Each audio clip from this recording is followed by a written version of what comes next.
नमस्कार दोस्तों, आज की ताज़ा खबर में और आज की महत्वपूर्ण खबर में ये बात है कि आज असद उद्दीन ओवैसी जी ने लोकसभा में अपने भाषण में बातों ही बातों में सीए एनआरसी के खिलाफ एक उग्र आंदोलन करने की चेतावनी दे दी है सरकार को। जी हाँ दोस्तों, एक उग्र आंदोलन करने की चेतावनी दे दी है सरकार। लगता है कि असद उद्दीन ओवैसी जी का कोई बड़े मंसूबे में काम कर रहे हैं। उन्होंने प्रधानमंत्री जी और केंद्र सरकार को घेरते हुए कहा कि चाइना का नाम लेने से क्यों डरते हैं प्रधानमंत्री जी। हम आपको उनका भाषण सुनाएंगे जो लोकसभा में रिकॉर्ड हुआ है दोस्तों। चाइना से क्यों डरते हैं प्रधानमंत्री जी। चाइना ने हमारी ज़मीन पर बहुत ज़्यादा कब्जा कर चुका है, लेकिन हम उसके बारे में कुछ नहीं कहते। तो असद उद्दीन ओवैसी जी ने अपने आक्रामकता दिखाते हुए सरकार को आड़ों हाथे लेते हुए धमकी दे डाली और एक बड़े मंसूबे का खुलासा कर दिया कि हम इस आंदोलन के बाद एक बड़ा आंदोलन कर सकते हैं सीए एनआरसी के। तो दोस्तों, हमारा ये वीडियो आपको पसंद आया हो तो लाइक और शेयर करें और कमेंट में आप अपनी राय दें कि असद उद्दीन ओवैसी जी की बातों से क्या आप सहमत हैं, और सहमत हैं तो आप अपनी राय रख सकते हैं कमेंट में। तो दोस्तों, हमारे चैनल को लाइक और सब्सक्राइब करें और ज़्यादा से ज़्यादा आप इसको शेयर करें। आज का आगाज उस मुल्क का नाम लेकर करना चाहता हूं जिसका नाम लेने से हमारे मुल्क के वज़ीर आज़म डरते हैं और कांपते हैं। उस मुल्क का नाम चाइना है। और इस चीन ने 45 साल के बाद भारत और चीन की सरहद पर हमारे 20 सिपाहियों को मार दिया और उनकी मौत, उनकी शहादत रायगा जाने दे रही हुकूमत। जिस मुकाम पर इनको मारा गया था उस मुकाम पर आज भारत की फौज PP4 PP8 तक हम पेट्रोलिंग नहीं कर सकते। आज अरुणाचल प्रदेश में चीन, भारत के LAC में चीन ने गांव को बसा दिया। ये सरकार चीन से लफ्जी तौर पर इस बात का एहतजाज करने की ताकत नहीं रख सकती कि आपने भारत के LAC के अंदर एक गांव को बना दिया। नकुला सिकम में चीन घुस रहा है। आखिर क्या डर है उस हुकूमत को और खास तौर से वजीर आजम को कि वो चीन का नाम लेने से डरते हैं। भाई, मुल्क की सालिमियत का मसला है। मुल्क की जमीन पर चीन कब्जा करते जा रहा है और भारत के वजीर आजम चीन का नाम नहीं लेते। मैं उम्मीद करता हूं कि जब वजीर आजम अपना रिप्लाई देंगे तो वो हिम्मत दिखाएंगे और चीन का नाम लेकर कहेंगे कि चीन यहां पर इन जगहों पर घुसा हुआ है। सर, चीन आज भी अपना इंफ्रास्ट्रक्चर बढ़ा रहा है, वहां पर फौज को बढ़ा रहा है। मैं सरकार से जानना चाहता हूं कि जब बर्फ पिघल जाएगी दोबारा चीन हमला करेगा भारत की फौज पर, तो आप इसके लिए क्या तैयारी कर रहे हैं? और सर, मैं ये तकरीर इसलिए भी कर रहा हूं क्योंकि मैं एक आंदोलन जीवी हूं। मैं एक आंदोलन जीवी हूं, मुझे उसका फख्र है, इसलिए मैं खुल के बोल रहा हूं। अल्फाज छाप कर, किसी से डर कर बोलना मेरी फितरत में नहीं है। अफसोस तो इस बात का होता है सर कि जिस जगह पर हमको इंफ्रास्ट्रक्चर बनाना था हमने टिकरी पर बना दिया।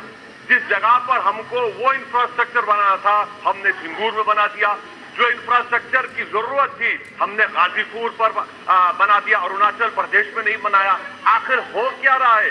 क्या किसान से जो बर्ताव किया जा रहा है वो ऐसा लग रहा है कि वो चीन की फौज बनी हुई है, और जो चीन की फौज से बर्ताव किया जाना था आप किसानों से कर रहे हैं। तो मैं इस हुकूमत से जानना चाहता हूं कि इंफ्रास्ट्रक्चर और ये किसानों से क्यों जुल्म किया जा रहा है? सर, यहां पर ये तीनों कानून को लेना पड़ेगा वापिस। आपको आपकी अना को थोड़ा मिटाना पड़ेगा और तीनों कानून को वापस लेना पड़ेगा।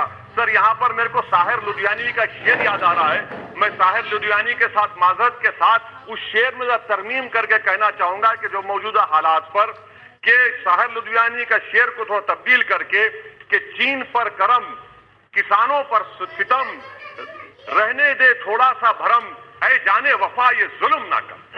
ये साहिर लुधियानी ने कहा था। हाँ, आपसे पूछ के करेंगे क्या?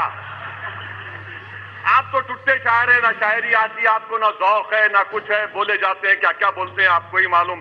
बहरहाल सर, ये जो किसानों का कानून है इसमें क्या काला है? काला इसमें यह है कि इस हाउस को एग्रीकल्चर स्टेट सब्जेक्ट है। और वो कहां लिखा है संविधान में?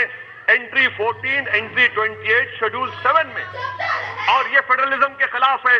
केशवानंदा भारती खास तौर पर कहता है कि फेडरलिज्म बेसिक स्ट्रक्चर है, तो ये सबसे बड़ा काला है। और सर, ये पूरा किसानों के एजिटेशन से क्या बात मालूम हुई कि सरकार को इस लोकसभा की अजमत, इसकी खूबसूरती की कोई इनके पास हैसियत नहीं है। सरकार इस ऐवान से डरती नहीं है। सरकार किससे डरती है? जब लोग रोड पर निकल कर आते हैं तो मोदी जी की नींद हराम हो जाती है। तो वही आप पैगाम दे रहे हैं कि लोग रोड पर निकले तो सरकार कहती है कि हम 1.5 साल तक कानून को मुलतवी कर देंगे।